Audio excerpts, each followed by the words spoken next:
How goes it, everybody? Welcome back to Larry's Anything Goes. Hopefully, you guys are having an awesome day as always. Today's subject matter is going to be, on good old gentrification in the South. Now, we all know that a lot of gentrification has been occurring in multiple major cities all over the West Coast and the East Coast, and that's usually what the media and other people usually talk about. But the gist of it is, when it comes to gentrification, if you don't know what it is, it's when rent goes up from 1,200 to ultimately out of the neighborhood. I will name certain cities like, as you see here, Los Angeles, New York, Washington, D.C. I didn't have on here Seattle, but they've seen the highest rates of gentrification within the nation. And ironically, it's what is it to live comfortably, even in a place like Los Angeles, you need to have make at least 80 to 90,000 and above. New York City, most likely 115,000 and above. Washington D.C. 77 to 80,000 and above. Seattle, I know it's $83,000. So it's always something. When it comes down to it, you have to have a mindset of a worker slash hustler, or just hustler altogether when you want to live in certain cities like that. You can't just say, I'm just going to have a job and that's it, and I'll try to climb a ladder. But there's no such thing as a comfort zone living in places like this unless you come from money or you have multiple streams of income. You can't have that mentality living in these cities, and in most major cities nowadays. You have to have a financial intelligence slash economic mindset. Point blank and simple, to the point. And to be honest with you, like I said, most major cities are experiencing this. These are just the main ones. They've always been the most expensive cities to live in the United States, and they're just staying true to their name, to be honest with you. So just leave it at that. Every city's going through. I've heard Nashville's going through some gentrification. Memphis is going through gentrification. I mean, like I said, the list goes on. Mostly every major city in the United States, they have their own little version of it. And the gentrification that's taken place has a lot of people migrating to the South and in small pockets of the Midwest. But most are going to the South because that's a little bit cheaper. And is there anything wrong with that? Not at all. Nothing wrong with people migrating to different specific areas. And a lot of times it's nice to just start all over again in life in certain instances. But I know in certain instances people don't want to leave those communities because they've been there their whole lives, or they've been there for generations. So it's the new paradigm, and you just try to have to deal with it the best way we can.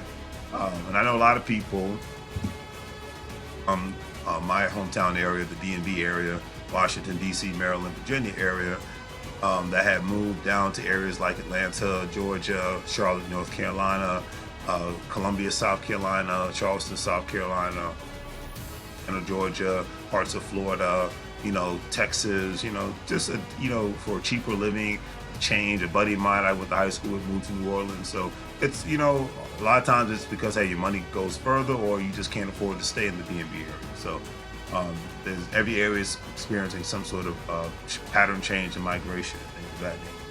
So it is what it is. So because bear in mind, areas that get gentrified when the job market is climbing and the landlords see an opportunity to increase their profits from their home investments. Hey, I'm a landlord, and it's business at the end of the day. It's never personal. So it is what it is. Atlanta, Georgia, which we will start off with, one of my favorite cities, by the way. Entrepreneurial cities. A lot of people have a great hustler's mentality there, even before it started becoming the city known as being gentrified now. It's seeing a spike in their rents and prices of homes all over the city of Atlanta. And an analysis that was covered by the governing magazines, it ranked Atlanta fifth amongst U.S. cities experiencing the most gentrification. That's crazy, fifth nowadays, with more than 46% of its census tracts currently gentrifying. Insane. According to the city's median rents are going up 28% since 2000, compared with just 9% nationwide over the same time span. Crazy, right? A 2018 report by Hot Pads found rent in the city was rising 3 times faster than the national median. 3 times faster, y'all. Atlanta, Georgia. Crazy. It also ranks third nationwide for evictions. Ranked third nationwide for evictions, with over 400 cases being processed a month. That's a lot. So those that left New York City and Newark, New Jersey and Philadelphia and went to Atlanta, Georgia, they're getting a new reality. You know, it's like you cannot. I made a video the other day on my other page saying you cannot escape gentrification. You cannot. Just because it's cheaper to live in an area does not mean it's going to stay cheap for long. You have to have a mindset of an entrepreneur in some way, sort of fashion. You have to have a group economics mentality. You know, it's just the Lone Ranger days are done. You have to be like an immigrant. You know, immigrants came to the United States not planning on going back for the most part, majority of them. It's like it's all or nothing. And we as Americans got to start adopting that mindset. It's all or nothing. We can't be satisfied with mediocrity and just doing normal things and with the same old. We have to have a different mindset. That's my little rant on that. I'll continue because I could talk about that on and on because we can't just settle with the norm anymore. Those days are dead. They're never coming back for the most part. That's just my personal opinion. I'll leave it at that. But it is crazy with those numbers when you really look at it. And the article also stated that between 2000 and 2010, the percentage of upper class and middle class Americans were have more than doubled from 16% to 34%. So really not middle class, upper middle class individuals. So people who are making six-figure salaries, and that's not too common in Atlanta, even though they have a lot of millionaires there. But still for the regular working people, it's basically driving regular working people who are making between $20 to $30 to $40 to $50,000 a year, and you've seen people who make six-figure salaries move into the city a lot more. And you're seeing that paradigm all across the United States of America. So and it is kind of crazy. And although the average sales prices of a home was knocked off paced slightly by the housing crisis in 2007, it's still more than doubled from here's some numbers here, from 126,000 to 290,000. Now, in the DMV area, that's not a lot of money. In California, that's not a lot of money, but in Atlanta, that's a lot of money. So that's a big spike and the time frame was from 2000 to 2018. So we're getting close to present day. Atlanta is developing so fast, the article stated, that there's nowhere for the poor people to go. So for a lot of middle class people and for poor people, there's just no place for them to go. Said spokesman, CEO Elizabeth Omilami, and she's the CEO of Hosea Helps, which is an organization that basically tackles hunger and homelessness in the city of Atlanta. And kudos to you. I always give a lot of people credit for doing charity work and work that helps people have a hand up and not just a handout. So kudos to you, Elizabeth. And the crazy thing is, she said soon there will be nowhere for the middle class to go. So she's not just talking about poor people. She's talking about the middle class too. She says soon there'll be nowhere for them to go. And that's a big freaking deal, because it's getting like that in most metropolitan areas within the United States. So that's why I just keep stressing, you have to have a financial intelligence mentality no matter where you live at. I don't care if you live in the backwoods of Idaho, unless you're living on land that's been paid off for generations. You have to have a different mindset, So that's just what it is on that one. Now we get to one of my other favorite cities in the United States of America, Houston, Texas. Love it. Great city. So much great dynamic people, culture, best food on the planet. If you've never been to Houston, you gotta go. I could talk about Houston, Texas all day. However, parts of the city of Houston are starting to go through the gentrification process, especially since the last huge hurricane that they had. It wiped out a lot of apartment buildings. And you saw the same thing happen in New Orleans. New Orleans looks totally different now than it did before Hurricane Katrina. It's still a vibrant place, but it's not the same as much as people have tried to come back, and they're still coming back. But the cost of living in Atlanta the cost of living in New Orleans has gone up significantly to the point where it's just insane. So, and the same thing is happening in Houston. And parts of the city are going through the gentrification process, especially Houston's 3rd Ward, Denver Harbor, 5th Ward, Gulfton neighborhoods, and amongst the most likely to be gentrified in the near future. So if you live in those areas and you don't own a property, I highly suggest you try to hook up with some people to try to buy something there or buy something someplace else, because being a renter in certain parts, especially in a major city nowadays, it's becoming a guarantee that major cities seeing an uptick in economic prosperity, that the rents are going to go up. And that's why a lot of places are trying to do this rent control thing, because some places it is getting a bit excessive for people's rent to go up $1,000 or more It's pretty crazy, but it's just something to look out for, to be cognizant of, because you just never know. So don't get too comfortable. That's all I can say. A report from the Rice University Kinder Institute for Urban Research stated that 90% probability of Houston's east side will be gentrified. So that's a pretty big chance that it's going to happen. 90%. Okay, as high income residents move into the neighborhood, those who lived there before could be pushed out as prices continue to go up. So, like I said, usually when the economic prosperity goes up, and usually when people who have higher incomes come in, landlords will see that as an opportunity for them to profit more off of their property. They say, hey, the value of my property has gone up, so therefore I'm going to cash out. That's the capitalistic American way. Nothing wrong with it. So it is what it is. And all I can say is if you lived in the community for 20, 30 years and you don't own a property nowadays, I'm not judging you and saying that there's something wrong with you. I'm just saying that you have a chance of your rent being spiked up to the point where you cannot afford it. That's all I'm saying. So if you can try to buy a home, a lot, whatever, please do so at your earliest convenience, because we are living in the time of own to be owned. And that's just what it is. So I'll leave it at that. Now, more recently, because another thing that's crazy, but Houston saw very little gentrification between 1999 and 2000. But the report found that they saw the greatest change between 2000 and 2010. And most recently, Denver Harbor near Port Houston saw its average sales prices from single-family homes over the past 12 months rise 20% compared to the same period a year earlier, according to the data from the Houston Associations of Realtors. That's a big deal. That is a big deal. When you see the prices go up like that, you know what's coming. So, and I got nothing but love for the city of Houston. I frequent that city at least once a year. Beautiful people, all very truly diverse. People are very friendly. The beauty of Houston is it's in Atlanta. It's a truly unique and diverse place.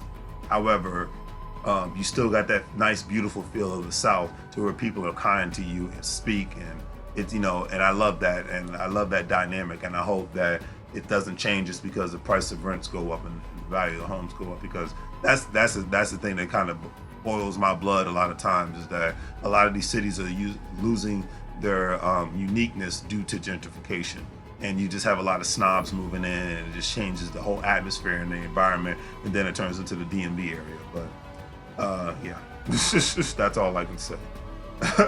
So now we get to the last city that's on the list, another great city that I've only been to one time. I actually can't wait to go back there again. It's beautiful. Miami, Florida. Great place to be. If you've never been, please visit once in your life. Another great diverse city, great culture, great food, great entertainment, something for the kids, teenagers, adults, everybody, everything that you would want, it's in Miami. It's a beautiful thing. So, but it's one of the places that's being gentrified, and for a city that's in the South, it's a big freaking deal. The one thing to mention and to keep in mind here is that Miami is more expensive to live in now compared to Atlanta and Houston. It's actually considered the most expensive city to reside in the South. So even when a state has little to no taxes, it can still be a very expensive place to live. Please keep that in mind, okay? The article that I read, it stated that there's a tug of war going on between the communities. In Little Haiti and Liberty City, areas stated that they are being priced out by new development. Once again, good economic prosperity, new development, prices go up. You've even seen that in parts of the Midwest, in Chicago and Detroit, the Twin Cities and Minneapolis, and I'm sure eventually it'll hit Milwaukee, Wisconsin. It's going to hit Indianapolis, Indiana. Anywhere you see there's an uptick. Or even the person on Twitter said the other day it's happening in Cincinnati, Ohio. So, blue state, red state, high taxes, no taxes.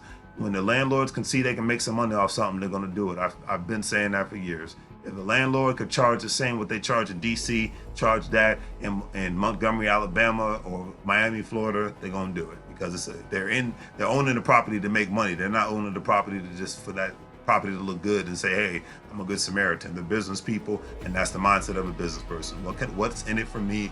What can I get out of it? Point blank and simple, and to the point. So residents have been protesting Miami City Hall to engage with new developers to consider their plans to build massive complexes in the heart of Little Haiti.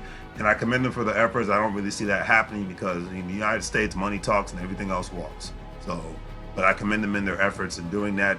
But whenever you see new development, that's usually what's going to take. You see the same thing that's happened in Inglewood, California, another beautiful place. They put the Rams Stadium there, and now the prices of the values of the homes have gone up, and the prices of the rent has gone up, and now it's kicking out the locals who have been there for generations. Sad thing. It's just that's why Nipsey Hussle was just a great person, because he was trying to put a stop to a lot of that by telling people who own the homes don't sell the homes, and helping people get educated on a financial intelligence level in order for them to purchase their own homes so that they can keep the vibrancy and the authenticity of those communities. And that's the only thing I don't like about gentrification, is that a lot of places, and I said it with a video I did with a buddy of mine who's an entrepreneur, a real estate investor, Dalen. He stated that, I stated to him that, hey man, I don't want the whole world to look like Tyson's Corner, Yuppie-Duppieville. That's just a personal opinion, I'll leave it at that. But according to the financial education site Investopedia, Miami is the only southern U.S. city ranking on the top of the 10 most expensive cities to live in. And that's a big deal. Like I said, in the South, usually it's major cities are not known for high cost of living, but Miami's in that category. It costs $77,000 to live comfortably in Miami, and that's a big number because when you think of $77,000 income, you don't think of most people in the South making that kind of money. The term living comfortably insinuates that you should be able to afford basic lifestyle amenities, while funding long-term needs without stress. In other words, the article stated, a comfortable life is characterized by financial stability. Hence the financial intelligence movement, what it's all about. However, most people don't have the means nor the salary to achieve financial independence. That's really across the United States, but in a city like Miami, I believe that to be true. In 2017, the average median income in Miami was about $46,000. Now let's break the numbers down. Okay, to live comfortably, you need to make $77,000 a year, but the median income, meaning that everybody doesn't make this for the most part, is $46,000. And a lot of people that live in Miami are making less than that. So that's about $31,000 short right there.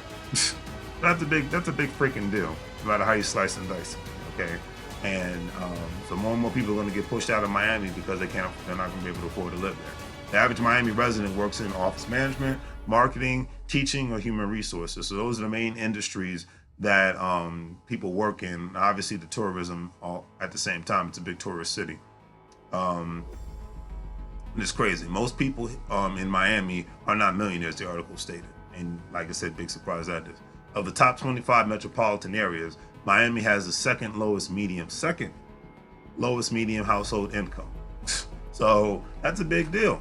It's nothing to shy away from. There's a big effort of young people in Liberty City and Little Haiti that are out there going door to door and having specific events at different community organizations and churches to educate people on how to become a homeowner and stressing the importance of what home ownership is really all about. And I commend you. The article didn't mention your name, but whoever you are, I commend you guys, because that's what starts. The education first, the working hard second, and then the implementation third. Gotta love it. So you all keep up the good work, period. Keep up the good work.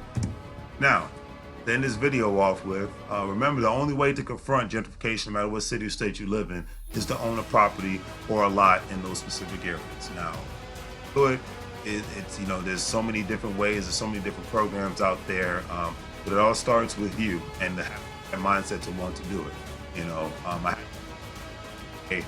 A family in front of a home, a house that's been sold. I have it for rent sign because it's like, hey, if you own a house and if you really want to do the house hacking thing, own it for a year, and if there's equity in it, take the equity out, rent that house out, buy another house, and in some instances, if it's your first house, see if you can try to buy a duplex so you can buy something that's cash flowing, instead of just being a regular tenant. That's just the days of being a tenant for 30 some odd years. And if you're rich, that's a different story. But if you're a working person, that's not in your best interest, because a home, if used correctly, can become a nice asset for you if you do it correctly. Just living in it doesn't do anything for you. You're just making the bank rich. But if you actually turn it into something that can become cash flowing, you rent it out, you do Airbnb, then it's a whole different story. But the only way to truly confront gentrification is not by protesting. It's by action and getting together with people and practicing some sort of group economics. Nipsey Hussle, rest his soul, was big on this. And he was doing this a lot in South Los Angeles, as I mentioned earlier. And hey, the rapper T.I. and Killer Mike, you know, love their music, are trying to stop this in Atlanta from the communities that they came from at the same time, okay? Because they see that gentrification is kicking a lot of people, pricing a lot of people out of their communities, and they're doing the commendable thing by being entrepreneurs, purchasing the properties, making a profit off of it, and ensuring that people can stay in those communities and still afford to live there. But you can't protest somebody who owns it. It's owned or be owned. It's just, it is what it is, you know. And if it's celebrities doing the same thing, and Miami has a lot of celebrities, they can put a stop to gentrification going on there as well. So a lot of times it just goes into the thing of putting your money where your mouth is, or just stop talking and stop complaining, because it's just the world we live in, you know. So I end this video off with that. That's the best way to fight gentrification, is by trying to do it together. The Lone Ranger thing is not going to work, especially for working people, and I'll leave it at that. And you have to have in mind of a immigrant going into the battlefield ready to fight and work hard for what's yours. So I'll leave it at that. Hopefully, if you guys like the video, like I said, I love to end my videos off saying this: you can't get fired from the company. You can't get fired if you own the company. It's as simple as that. So if you found value in this video, please give it a like, share. Please subscribe. Please check out my online store. And hey, hopefully you guys have a great weekend. And I will see you guys next time. And hopefully, if you guys are on my Facebook page, I'm going to be going live in a couple hours. So I'll see you then. Can't wait to have the conversation.